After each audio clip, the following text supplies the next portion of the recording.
Let's start this video with a case that has been declared a hoax by many, real by a few staunch believers, and a strange, eerie series of events by everyone. In 1984, Ken Webster was renovating an 18th century property called Meadow Cottage in Cheshire near the border of Wales. He was living with his girlfriend Debbie and was working as an economics teacher in a local school. On various occasions, Ken and Debbie reported seeing items having been moved around the house and stacked despite the fact that neither of them had been responsible for doing so. Footprints with 6 toes were also apparently discovered on the walls, and the couple experienced sudden drops in temperature and air currents strong enough to lift newspapers. This was only the beginning, however. Soon, a much more shocking development would occur. Nicole Bagley was a house guest of Ken and Debbie who was staying with them for an extended period. She was a witness to many of the previously mentioned events and the next development as well. Due to Nicole's interest in writing performance sketches, Ken borrowed a computer from his school to provide Nicole with a writing program. Now, let's remember that this happened in 1984, so the computer and its writing program were effective at the time but would be considered basic and bare bones to us today. According to the residents of the cottage, messages began appearing on the word processing program on the computer. These messages were apparently from an individual with the initials LW who claimed that he was writing from the 16th century. He said that he had lived in the house on the same site as the contemporary cottage and asked them why they were in his house. He also asked them what this, quote, box of lights was. Now, let's take a closer look at some specifics that have led many to believe that this was all just an elaborate hoax. After the initial message, the trio began a correspondence with this unknown entity who said that his name was Lucas Wainman. Lucas claimed that he had lived in the 1540s during Henry VIII's rule. However, Lucas also claimed to have studied at Jesus College, Oxford, which had not been founded until the 1570s. Furthermore, Lucas changed his story several times. At a later point, he claimed to have studied at a different college. In fact, before he had mentioned Jesus College, he had stated that he was badly educated. However, Ken was still unsure about whether or not this was all just a hoax, and the story seems to have become even more complicated before long. Debbie reported dreaming about Lucas. More specifically, she claimed that these were not normal dreams, but felt more structured and concrete than normal dreams.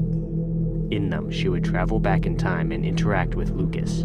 She even admitted that some of these episodes had intimate and suggestive connotations. Eventually, Ken and Debbie received a message that was apparently from a friend of Lucas, who said that Lucas was in trouble with the authorities because of the box of lights. They believed it was some sort of device used in witchcraft and devilish rituals, which had resulted in Lucas being imprisoned. This friend also told them that Lucas was not his real name. Rather, his name was actually Thomas Hardin. All of this information is convoluted and confusing enough, but let's complicate things a little more. Eventually, Ken and Debbie were introduced to another entity called 2109. Apparently, Lucas, or Thomas as I will now refer to him, believed that Ken and Debbie had come from the year 2109 because it, or in other words, the thing that had given him the box of lights, had come from 2109. Following this, a three-way conversation ensued. According to Ken, 2109's messages betrayed a, quote, high-handed desire to control the process of communication with Thomas. As a result of this, Ken did not fully trust 2109's motives, especially after he realized that 2109 had been altering some of the messages that Thomas had sent. Ken Webster wrote a book about this whole experience in 1989, and the book has been criticized as a hoax by many. Rosemary Dinich stated in her review that she categorized the book as a novel. She pointed to the poor spelling that 2109 used in its messages. She claimed that using poor spelling for an entity from the future was a strategy Ken had used to circumvent the problem of changes in spelling and language that occur over long periods of time. Ken and Debbie apparently saw these kinds of criticisms coming before they happened, however. At one point, they recruited one of Ken's fellow teachers to analyze the messages. Peter Trinder used the Oxford English Dictionary to determine that the messages from Thomas were authentic to the time period from which he claimed to be. However, he also stated that the grammar used in the messages was often very peculiar or unique. At the end of the day, he reported that he considered the messages to be genuine. He proceeded to contact an assistant librarian at the second college that Thomas had said he attended, and this librarian was able to find the name Hardin in the college records, although they could not find the name Lucas Wainman. Following this research, the Society for Psychical Research and the local UFO researcher each investigated the situation, but neither party found anything of note. To add to this, Thomas reportedly told Ken that he had considered writing a book about their experience, and if he ever did, he would leave it in a place where it would someday be found. This book has never been found, and of course most likely does not exist. Both Thomas and 2109's messages eventually ceased. Ken and Debbie have tried to clear up suspicions of this all being a hoax by pointing out several things. First, the original computer that started the whole situation was likely never tampered with. There was never any evidence of a break-in at the cottage, and messages were often received while the couple was home. Second, Ken borrowed computers from numerous different sources to test if they too would begin delivering messages from Thomas, and they did. It would have been highly unlikely, if not impossible, for every single computer to have been tampered with. Third, there was no way that the messages could have been sent remotely. The computers did not have modems. Fourth, some of the messages he received came in very quickly after he said something, and based on the contemporarily accurate dialect of the messages, it seems unlikely that someone could have so quickly formed these messages. Despite all of this information, other theories still remain. One such theory is that Ken and Debbie were unconsciously using psychokinesis, or moving objects without touching them via extreme concentration upon them, which would explain the paranormal occurrences in the house. This theory continues to assert that the communications with Thomas were a fantasy held by both Ken and Debbie, and therefore they were not lying, merely delusional. However, the most grounded theory is this: Ken and Debbie perpetrated this hoax of their own volition. Maybe they were simply bored with their normal lives and wanted to spice things up with a controversial and convoluted mystery. Ken did much psychical research, and he claimed that his interest in the topic was a result of the events, but it's possible that he did this research to prepare for said events. Furthermore, Ken and Debbie both became very skilled at writing in the older dialect that Thomas used. They claimed that this was because they needed a way to accurately and efficiently communicate with someone who had a much more basic understanding of things than they did, but it's possible that they developed these skills by practicing them for the purpose of perpetrating this hoax. In later years, Dr. Laura Wright of Cambridge University analyzed the messages and stated that the verb structure Thomas used was not the same as the structure that people of that time period would have more likely used. Regardless of the validity of this mystery, it's certainly an intriguing topic that has some chilling overtones. I personally believe that it's a hoax, but that still doesn't rob the Box of Light's mystery of its eeriness and confusing nature.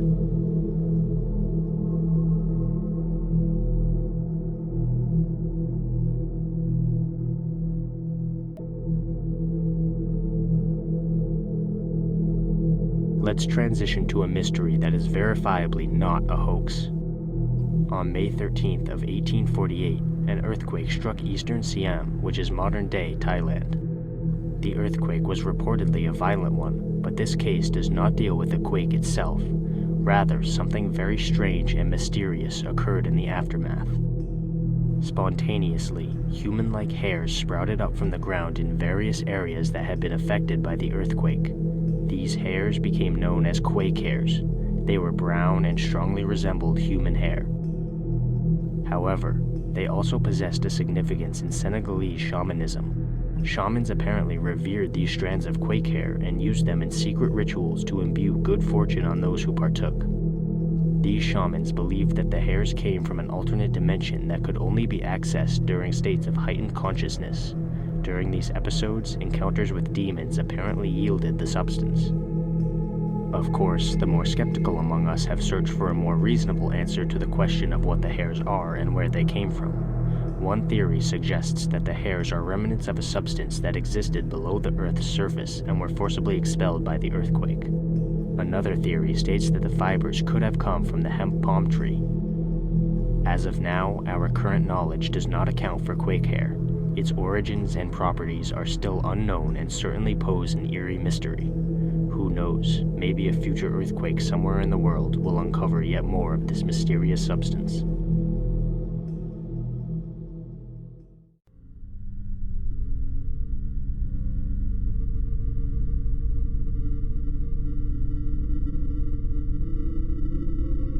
Let's finish this video with an interesting piece of trivia. This mystery has been conclusively solved, but it's still a very intriguing case. In 1957, the displacement vessel called Eltonine was launched by the United States Navy as an icebreaker ship that would carry cargo through potentially hazardous regions of the ocean. In 1962, the vessel was reclassified as an oceanographic research ship and became the first dedicated Antarctic research vessel. On August 29th of 1964, the ship was taking samples and photographs of the seabed near Cape Horn. This photograph was captured by the ship and caused a stir amongst its crew. They didn't quite know what they were looking at. This shape here struck them as out of place. It was an unidentified object at a depth of 12,808 feet below the surface of the ocean. This information eventually made it to the public eye, and, as humans so often do, we managed to dramatize the situation. Some people believed that the object looked like an antenna or some piece of unexplained machinery. Some alien conspiracy theorists even proposed the idea that the object was a sunken piece of alien technology. While it's fun to speculate about possible alien discoveries, the truth was revealed in a book called The Face of the Deep. In this book, the object was identified as a very rare species of carnivorous sponge.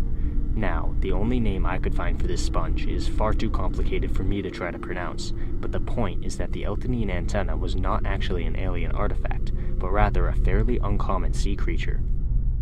The deep sea contains some of the most strange and beautiful forms of life, as well as countless mysteries and dangers.